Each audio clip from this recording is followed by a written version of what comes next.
Hello guys, welcome to our channel. Today I am going to show you how to turn on or off screen auto rotate in iPhone.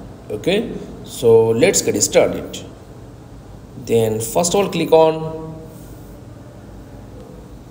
Safari browser. Okay, and rotate your phone. Then this page is no rotate. Okay, then scroll down, click on this option, then lock it, just click and unlock, then back, rotate your phone, then this page is rotate, then long, okay, scroll down, click on this option, then lock it, scroll down, then rotate your phone. This option is visible, then turn off. That's all.